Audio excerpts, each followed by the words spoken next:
গোৱালপাৰা জিলাৰ ধূপধৰাত ভয়ংকৰ ঘটনা নিশা ধূপধৰাৰ যোগীপাৰাত প্ৰেমিকাৰ বাসগৃহত উপস্থিত হৈ প্ৰেমিকে সংঘটিত কৰিলে ভয়ংকৰ কাণ্ড দাৰে আক্ৰমণ কৰি প্ৰেমিকা আৰু প্ৰেমিকাৰ মাতৃক হত্যাৰ চেষ্টা নিজ ঘৰৰ বাৰান্দাত বহি মোবাইল চাই থকা প্ৰেমিকা আৰু প্ৰেমিকাৰ মাতৃক দাৰে উপৰ্যুপৰি আক্ৰমণ প্ৰেমিক সমুদ্ৰ ৰাভাৰ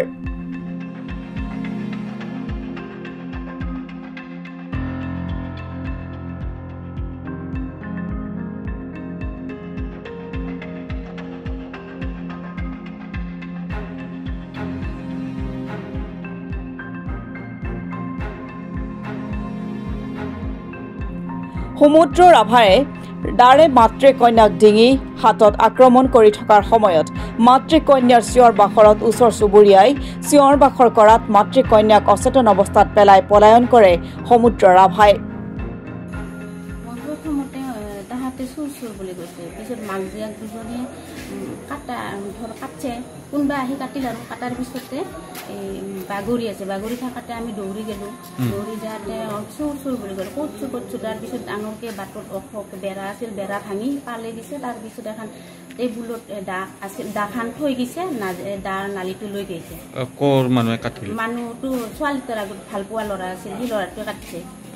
সন্দেহ কৰিছো আৰু সি তাৰমানে মাজতে একদিন আছিল তেতিয়া কোনো নাছিল আমাক পইচা কৰবা আহিছিল মই কৈছো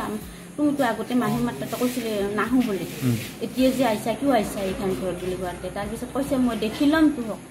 মই কৈছে দেখি ল'ম মই কৈছো কি দেখি ল'বি মোক কিবা খাইছো নেকি তই মই সেনেকে কৈছো ল'ৰাটো হ'ল গণেশপাৰা জলধাপাৰা বুলি কয় কি নাম ল'ৰাটোৰ নাম সমুদ্ৰ কি লেখে সমুদ্ৰ ৰাভা এয়া মাকজনীৰ কি নাম দমন্তী ৰায় ছোৱালীজনীৰ ৰিজা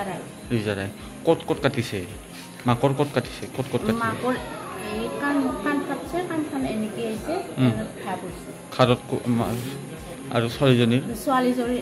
এনে কাটছে তাৰপিছত এনাক নেকি খাবছে তাৰপিছত আৰু হাতটো কাটছে নেকি আঙুলিটো নাই পাইছে মানে দা আছিল এখন তাতে মানে ডাঙৰ নাগা দাও আছে আমাৰ ঘৰত প্ৰাকৃতিক আছে মানে সন্ধিয়া 8টামান বজাত আমি চিৰিয়েল চাই আছিলোঁ ভয়টো লাগিল মানুহ আহি কান্দা কাটা লাগিলে তাৰপিছত আৰু আমি কিবা কৰিলোঁ লগ ধৰিতে মানুহ দুনো আহি লাগিল তাৰপিছত ক'লে যে কিবা হস্পিটেলত মডেল হস্পিটেলত লৈ আহিছোঁ ধূপধৰা মডেল হস্পিটেলত এতিয়া ইয়াতে ৰাখিবনে ইয়াতেতো বাইদেউহঁতে কৈ আছে ৰেফাৰ কৰিব বুলি গুৱাহাটী মানে আগতে ভাল পোৱা ল'ৰা হয় কিন্তু ল'ৰাটোৱে একদিন ছোৱালীটোক লৈ গৈছে লৈ যাতে ছোৱালীটো নাথাকে মৰিম কৰাৰ কাৰণে আমি লৈ আহিছোঁ তাৰপিছত কৈছোঁ ঠিক আছে ছোৱালীটোৰ বয়স হোৱাৰ পিছত লৈ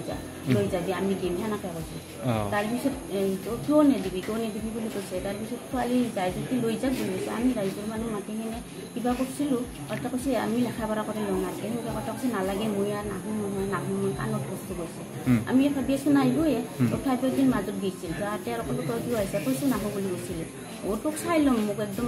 খেদি গৈছে মোক মাৰিব খোজে মই বোলো তোক খাই থৈছোঁ নেকি মোক যে মাৰিবি মোৰ ঘৰত আহি কিনে মই সেনেকৈ কৈছোঁ মাক জীয়েক দুয়োকে কাটিছে আৰু ইমাৰ্জেঞ্চি পেচেণ্ট আহিছিলে তাৰপিছত মাক আৰু জীয়েক কি কাৰণত কাটিছে এইটো গম পোৱা হোৱা নাই আৰু মাকৰ মাথাটো আৰু কাণখন কটা গৈছে আৰু ছোৱালীজনীৰ মাথাটো হাতখন আৰু ডিঙি কাটিছে পিছফালৰ পৰা এতিয়া ছোৱালীজনী বহুত মানে চিৰিয়াছ হৈ আছে আমি ইয়াতে ফাৰ্ষ্ট এইড কিনি কৰি পেলাই আমি GMCলৈ ৰেফাৰ কৰিছোঁ পঠাই দিছোঁ ছোৱালীজনীৰ অৱস্থাটো বেয়া ছোৱালীজনীৰ অৱস্থাটো বহুত বেয়া মানে ডিঙি কাটিছে ছোৱালীজনী পিছফালৰ পৰা ডিঙি কাটিছে হয় দুখিনি দি পেলাই পঠাই দিছোঁ GMCত স্থানীয় লোকে নিশা সমুদ্ৰ ৰাভাৰ উপৰ্যুপৰি দাৰ ঘাপত গুৰুতৰভাৱে আহত মাতৃ কন্যাক ধূপধৰাৰ বিকালী আদৰ্শ চিকিৎসালয়ত চিকিৎসাৰ বাবে লৈ আনে যদিও প্ৰাথমিক চিকিৎসাৰ পিছতে দুয়োকে উন্নত চিকিৎসাৰ বাবে গুৱাহাটীলৈ প্ৰেৰণ কৰে প্ৰেমজনিত সংঘাতৰ বাবে সমুদ্ৰ ৰাভাই এই ভয়ংকৰ কাণ্ড কৰা বুলি সন্দেহ প্ৰকাশ কৰিছে ইতিমধ্যে ধৃত সমুদ্ৰ ৰাভাৰ বিৰুদ্ধে ধূপধৰা আৰক্ষী থানাত 56/24 নম্বৰত BNS আইনৰ অধীনত 329-118-109 ধাৰাত গোচৰ ৰুজু কৰা হৈছে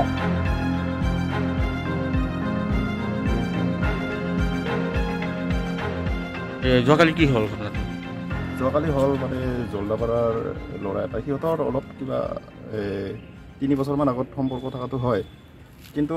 আজি এবছৰমানৰ আগত মানে সিহঁতৰ একো হেৰি নাছিল, ফোনৰ যোগাযোগো নাছিল। কিন্তু যোৱা ৰাতি আমি 8:30 মানত শুনা পাইছোঁ, ময়ো শুনা পালোঁ। ৰাতি মানে আহি পিছৰ পৰা মানে খপিয়াই দিছে আৰু মাককো কাটছে। কি নাম ল'ৰাটোৰ? ল'ৰাটোৰ নাম সমুদ্ৰ ৰাভা। 8 জেগামানত কাটছে। যি কি নহওক দোষীক চৰকাৰেতো কৰিলে আৰু উচিত কঠোৰতম কঠোৰ যাতে শাস্তি হয়, আমি আক্ৰাচুৰ ফালৰ পৰা বা সকলো দল সংগঠন আছে আৰু চুকে ধৰি এপছু আৰু ছাত্ৰ সন্থা, আমি মুঠতে দোষীক শাস্তি দিব লাগে, আমি এইটোৱে বিচাৰোঁ।